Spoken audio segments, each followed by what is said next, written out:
Enggak kayaknya. Ini sudah direkam ini Bu. Ya. Sudah ini siapa Pak Channel? Sudah Bu. Yang kedua. Yang kedua ya, baik. Ya. Sebentar Pak. Oke. Paling sama video. Ya Pak. Assalamualaikum warahmatullahi wabarakatuh. Selamat siang Bu Irma. Waalaikumsalam warahmatullahi wabarakatuh. Selamat siang Pak Channel. Bu Irma, Bu Irma ada waktu apa tidak ya yang saya ingin ngobrol beberapa tentang didik saya di kelas. Saya merasa kesulitan Bu menangani yang satu ini. Ya Pak. Kebetulan hari ini kelas saya, mohon maaf ya Pak Channel putus-putus, suaranya juga kurang jelas. Apa bisa didekatkan lagi mic-nya? Halo, ya sudah jelas Bu? Iya.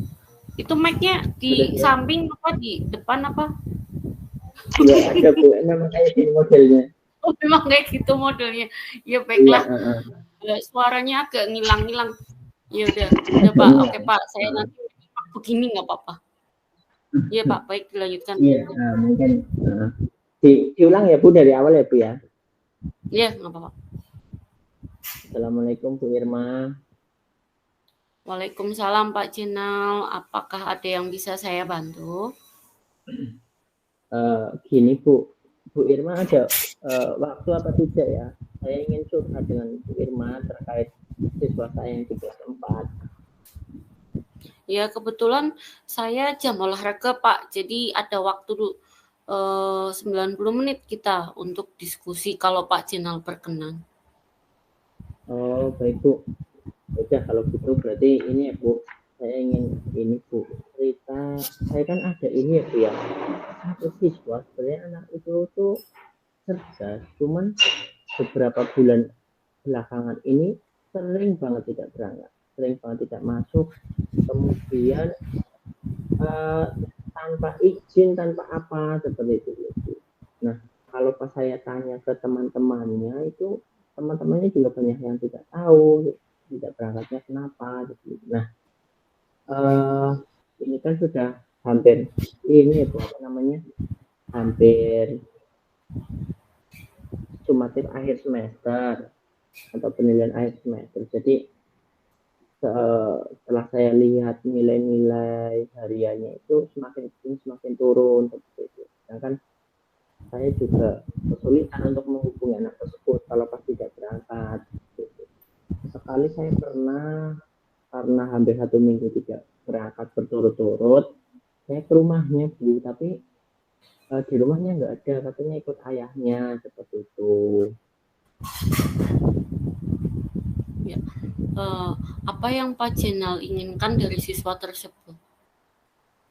Jadi gini Bu, saya sih hanya ingin anak tersebut itu berangkat ya setiap hari, kalaupun ada kendala seperti itu paling tidak itu ada pemberitahuan. Kan kalau sekarang izin tidak berangkat itu juga tidak harus pakai surat atau orang tuanya datang, kan bisa lewat SMS atau telepon atau WA atau mungkin mengirimkan pesan di grup, itu kan juga tidak apa-apa karena memang sudah disepakati di awal seperti itu. Tapi kan tidak ada keterangan seperti itu. Jadi sebenarnya saya bingung, saya juga ingin memberikan bantuan kepada siswa tersebut jika memang siswa tersebut itu memang ada masalah seperti itu. Nah saya juga karena saya tidak tahu masalahnya apa, jadi saya juga bingung nih Bu menentukan bantuan seperti apa yang harus saya berikan ke siswa tersebut. Nah itu Bu, saya bingungnya seperti itu Bu. Selama ini upaya apa saja yang sudah Pak Channel lakukan terhadap siswa tersebut? Apakah siswa tersebut memiliki HP atau orang tuanya di rumah atau bagaimana Pak?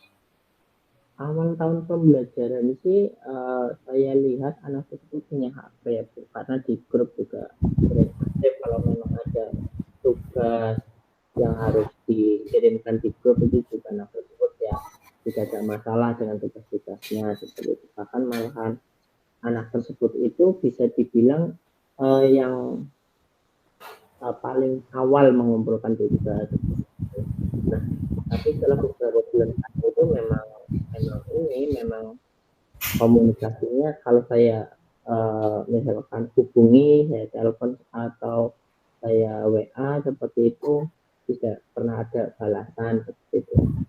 Yang lain yang sudah saya lakukan ya hanya ke teman-temannya yang rumahnya berdekatan dengan anak tersebut seperti itu sehingga uh, beberapa informasi bisa saya dapatkan. Gitu. Nah, kalau upaya yang lain yaitu saya pernah berkunjung ke rumahnya tapi anak tersebut tidak ada, katanya sedang berada di rumah ayahnya seperti itu. Jadi saya kesulitan bu. Menurut saya sudah banyak upaya yang saya lakukan untuk membuat anak tersebut itu tidak berangkat seperti itu. Kalaupun tidak berangkat, eh, saya sebagai guru wali kelasnya atau kami dari sekolah pihak sekolah juga pengen meminta kepastian seperti itu mau lanjut sekolahnya atau bagaimana atau mau pindah atau bagaimana seperti soalnya kan kadang ikut ayahnya kadang ikut ibunya seperti itu juga kalau sudah ada pasien mau pindah seperti itu pindah sekolah itu kan kami juga tenang mungkin seperti itu jadi mungkin dia bisa fokus belajar di tempat ayahnya seperti itu itu upaya yang sudah pernah saya lakukan seperti itu. Ya, saya setuju dengan upaya-upaya yang dilakukan Pak Jenal. Tetapi menurut pendapat Pak Jenal, upaya apa lagi atau upaya yang paling efektif untuk anak tersebut apa ya Pak di antara upaya-upaya yang sudah Pak Jenal sebutkan tadi? Saya ada beberapa ini ya Bu, beberapa gambaran kira-kira saya harus melakukan apa. Yang pertama itu saya memang anaknya kan sekarang menjadi sangat tertutup. Jadi ketika saya tanya seperti itu, si anak tersebut itu merasa khawatir atau mungkin takut seperti itu. Nah, ini juga tantangan bagi saya karena saya juga harus bisa mendapatkan informasi dari anak tersebut, tapi selama ini belum saya dapatkan. Padahal saya sudah sering mengajak anak tersebut itu berbicara seperti itu, bahkan dengan cara yang menginterogasi seperti itu. Kadang anak tersebut sedang piket, saya temani itu, saya temani piket, saya temani aku sambil ajak berbicara seperti itu, tapi anaknya malah nggak mau menyampaikan sebenarnya ada kenapa dia beberapa bulan ini itu sangat sering tidak berangkat seperti itu. Kemudian ini saya uh, pernah ke rumahnya, saya sih sebenarnya pengen bertemu dengan orang tuanya ya Bu ya. Tapi saya belum pernah bertemu dengan bapaknya atau ibunya secara langsung. Dan keluarga yang bisa saya temui itu hanya pamannya dan kakeknya. Sedangkan paman dan kakeknya juga tidak terlalu paham dengan apa ya ketika anaknya sedang soalnya gini ya Bu rumah ibunya itu tidak apa ya tidak berdekatan juga dengan rumah kakeknya seperti itu. Nah, sedangkan kalau selama ini kan informasi yang saya dapatkan itu anak tersebut seringnya tinggal di rumah kakeknya bersama pamannya seperti itu. Jadi kalau saya ke rumah ibunya itu juga eh, tidak ketemu dengan ibunya. Kalau ke rumah bapaknya memang saya belum pernah karena memang beda desa seperti itu Bu. Sedangkan informasi dari kakek atau pamannya itu juga uh, hanya menjawab saya tidak tahu Pak wong pada wong kesininya jarang-jarang seperti itu. Ini saya juga bingung Bu yang benar itu informasinya yang mana itu karena kata teman-temannya itu sering tinggalnya di kakeknya tapi kakeknya bilang itu jarang-jarang sedangkan saya juga menghubungi bapak atau ibunya itu juga susah ya Bu susah karena di WA tidak dibalas, di telepon juga seringnya tidak diangkat, seperti itu. Saya kesulitan sih. Kira-kira apa ya Bu yang harus saya lakukan lagi ya Bu? Selain maksudnya berusaha untuk menemui kedua orang tuanya secara langsung seperti itu.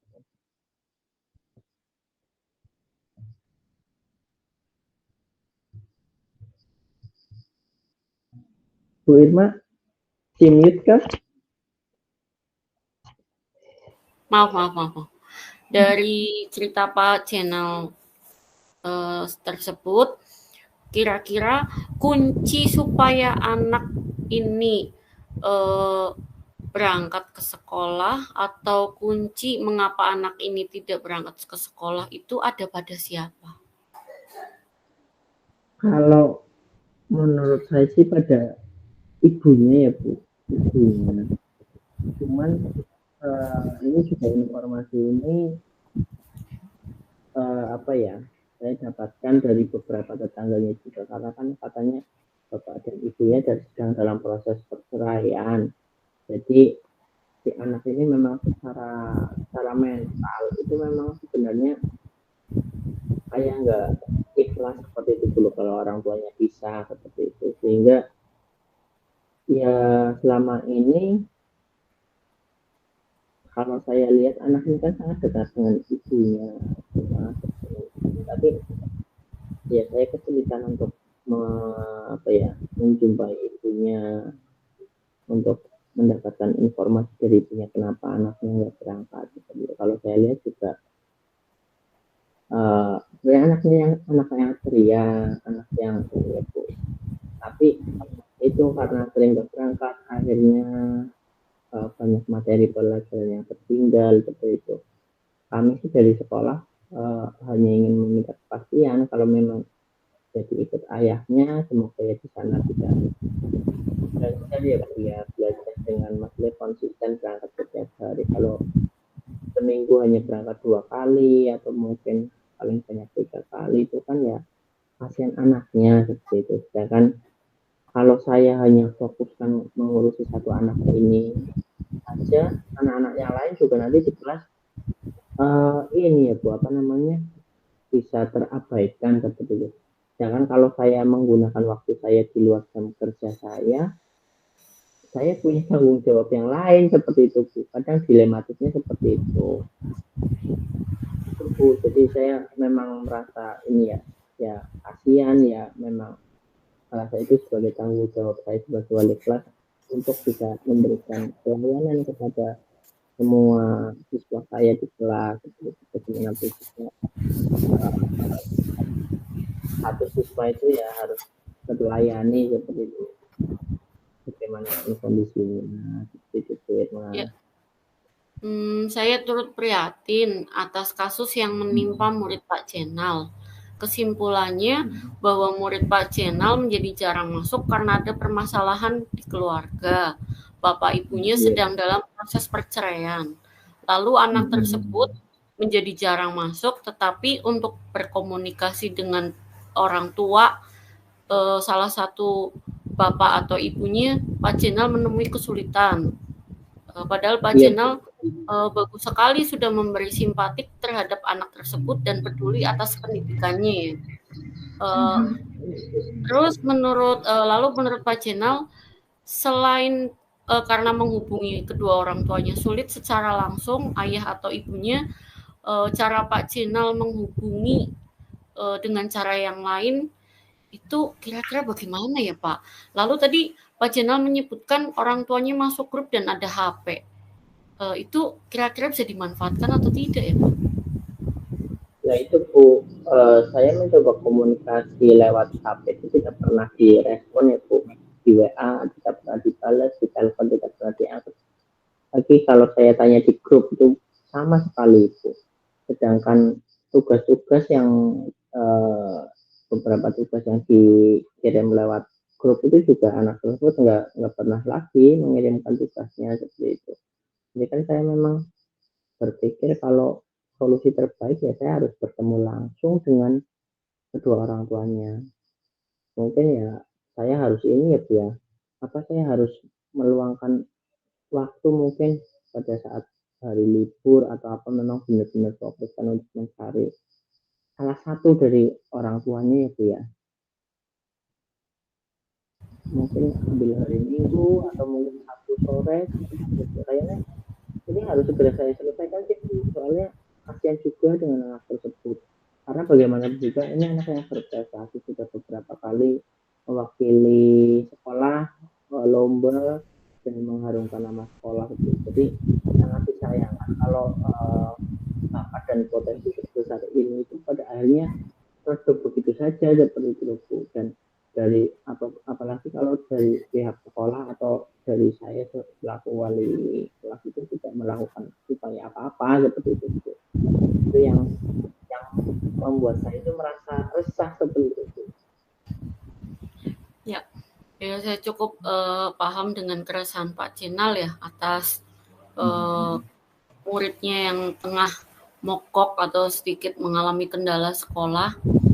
Jadi komitmen Pak Cinal tadi ketika hari libur Pak Cinal akan berupaya menemui ibunya begitu ya Pak. Wah itu luar biasa Pak Cinal menunjukkan tanggung jawab sebagai guru. Lantas kira-kira kapan ini Pak akan dilakukan Pak Cinal? Saya pikir secepatnya Bu, karena minggu depan sudah mulai penilaian akhir semester. Jadi saya agendakan hari Jumat ini paling lama Sabtu atau Jumat ini saya harus salah satu dari orang tuanya itu Bu.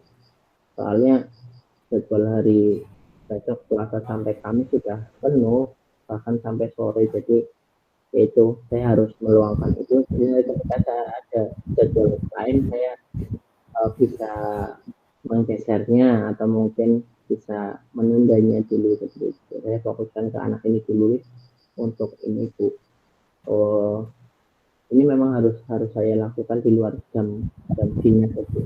Karena kalau di jam dinas juga untuk ini akhir tahun ini pekerjaan dinas lagi runtungan Bu ya, lagi lulukan banget Bu. Jadi hampir nggak mungkin lah kalau dilaksanakan jam dinas.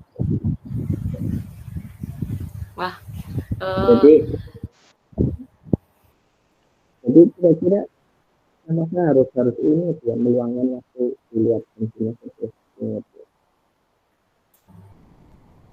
Ya, ya saya apresiasi sekali Pak Channel mau meluangkan waktu libur-libur untuk mengatasi permasalahan satu anak demi anak yang lain supaya mau untuk belajar. Saya mendukung, mudah-mudahan apa yang sudah direncanakan Pak Channel, apa yang sudah alternatif atau solusi yang direncanakan Pak Channel berjalan lancar dan menemukan solusi atas permasalahan siswa tersebut ya Pak. Iya Bu, harapan saya seperti itu sih Bu. Jadi beberapa cara yang sudah saya lakukan kan memang belum begitu berhasil ya Bu untuk mendapatkan informasi seperti itu.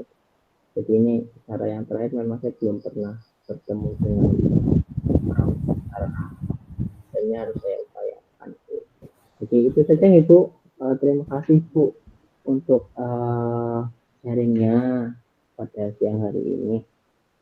Terima kasih juga sudah meluangkan waktunya untuk mendengarkan keluh kesah saya Bu, keresahan saya. Benar-benar ini apa ya, resah dengan kondisi ini. Soalnya pendidikan itu untuk semua anak, untuk semua orang. Jadi kalau ada satu anak yang pendidikannya terhambat karena beberapa masalah, merasa ikut membantu menangani masalah itu. Ya Pak Channel, sama-sama. Mudah-mudahan dengan pengorbanan Pak Channel untuk mengatasi satu permasalahan, siswa yang lain tidak akan terabaikan. Demikian ya Pak. Semangat Pak Channel. Iya Bu. Terima kasih ya Bu untuk sharingnya. Ya, sama-sama. Saya izin minum ya, Pak. Minum ya Bu. Izin minum sebentar. Minum dulu. Baik, Pak. Berarti kita sudah selesai ya ini ya, praktek coachingnya. Ya, sebentar Bu, anak saya yang di dalam teriak, saya tak masuk dulu. Iya, saya refleksi nggak apa-apa, Pak Channel silahkan handle anak. Ya. Ya.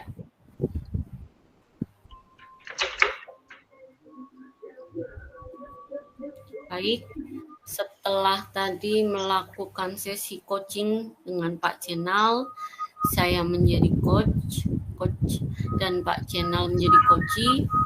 Saya akan melakukan refleksi. Tidur sini aja.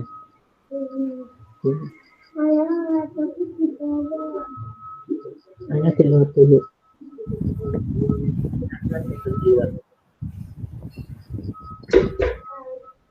Ini Pak Channel lupa mematikan mic. Ya, Pak Channel lupa matiin mic tuh. Ya, baiklah. Terima kasih Pak Channel, terima kasih Bu Sandi, dan terima kasih sudah memberikan ruang untuk saya dan Pak Channel melakukan sesi coaching. Setelah saya melakukan praktik coaching dengan Pak Channel, saya menjadi coach dan Pak Channel menjadi coachee. Saya akan merefleksi apa yang sudah kami lakukan, yaitu yang pertama, apa yang sudah baik selama percakapan. Yang sudah baik selama percakapan adalah alur tirta yang sudah dipelajari di modul. Saya dan Pak Channel itu sudah melalui alur tirta, yaitu yang pertama tujuan.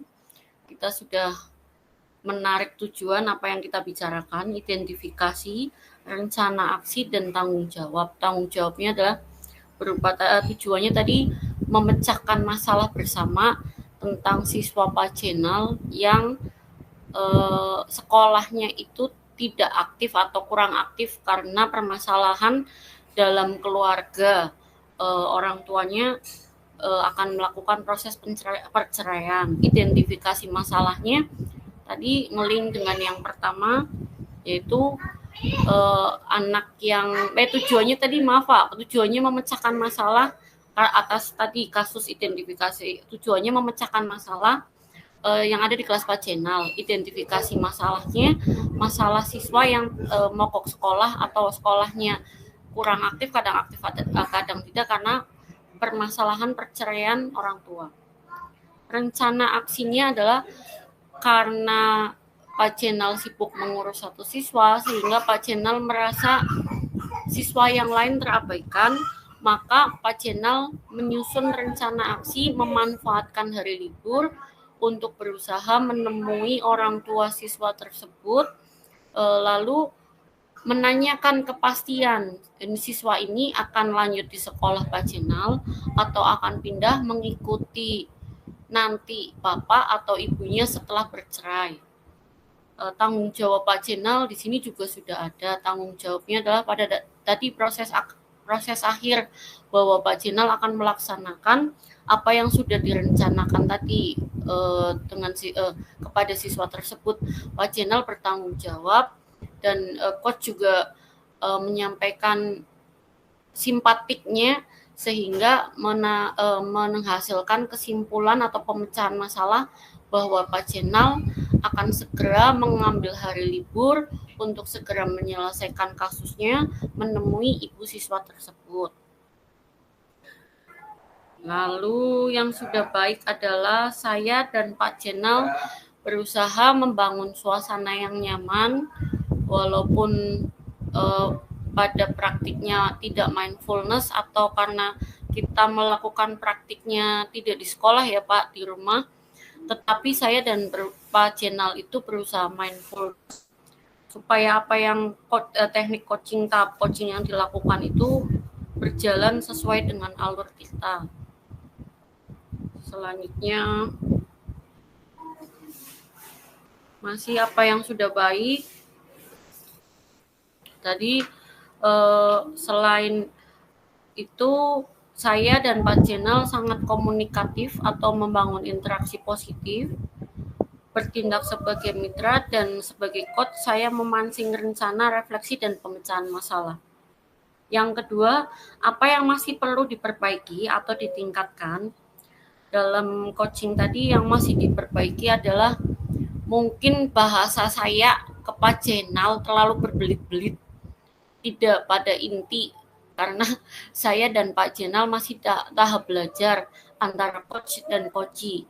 Mungkin perlu dibenahi supaya saya sebagai coach ataupun tadi bahasa Pak Jenal sebagai coach tidak berbelit-belit tetapi langsung kepada inti. Lanjut, dan ketika praktik coaching nyata di lapangan mungkin butuh perencanaan yang lebih matang. Demikian ya Pak Jenal ya. Lanjut, apa yang Bapak Ibu lakukan untuk tetap kondisi present, kehadiran penuh sebelum dan saat melakukan coaching? Ya, saya dan Pak Jenal tadi ketika melakukan coaching, walaupun mic-nya Pak Jenal itu kecil, saya berusaha untuk menjadi pendengar yang baik. Saya tadi berusaha mindfulness dengan memfokuskan telinga saya ke dekat laptop, walaupun miring-miring di kepala saya. Tetapi saya berusaha mindfulness dengan Pak Jenal untuk melakukan coaching. Selama coaching juga saya berusaha mindfulness, walaupun tadi di sini kadang tepuk-tepuk pundak saya. Tapi betul kata Pak Jenal, mungkin kalau praktek coachingnya di sekolah, saya atau Pak Jenal akan lebih fokus dan lebih mindfulness. Apa yang akan Bapak Ibu lakukan untuk memperbaiki atau meningkatkannya?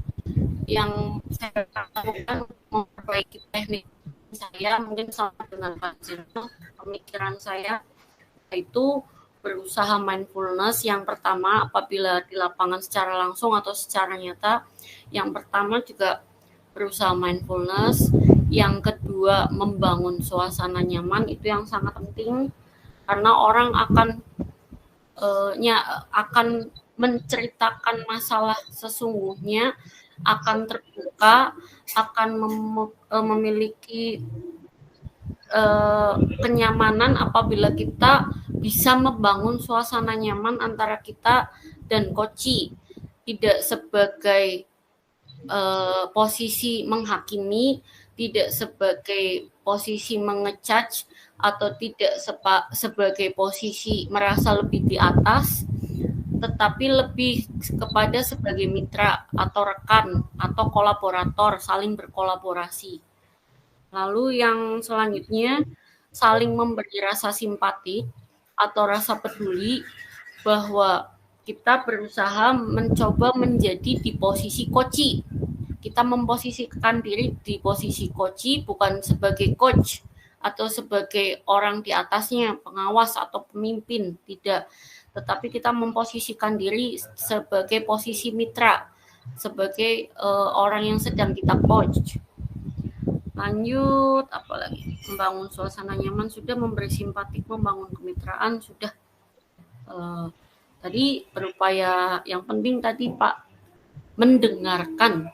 Mungkin kalau di lapangan saya dan Pak Jenal akan lebih bisa mendengarkan dengan baik karena ini melalui media dan media juga memiliki kekurangan. Kita tadi ketika praktik coaching itu sinyalnya up and down. Di laptop saya juga ada pemberitahuan kalau videonya itu lola atau videonya ada kendala dalam video, dalam audio juga ada pemberitahuan, sinyal juga ada pemberitahuan up and down. Makanya tadi agak sedikit panik Pak, fokusnya juga agak terpecah walaupun kita semua sudah berusaha mindfulness. Untuk kalau di lapangan sesungguhnya atau kalau di modul seandainya menjadi kepala sekolah ini, betul kata Ibu Fasil, kita tidak boleh merasa lebih, tetapi kita masuk ke rasa simpati dan empati ke orang yang kita coach. Ketika kita jadi coaching, ketika praktik coaching, ketika kita jadi coach, kita berusaha meletakkan simpati dan empati kita terhadap koji atau orang yang sedang kita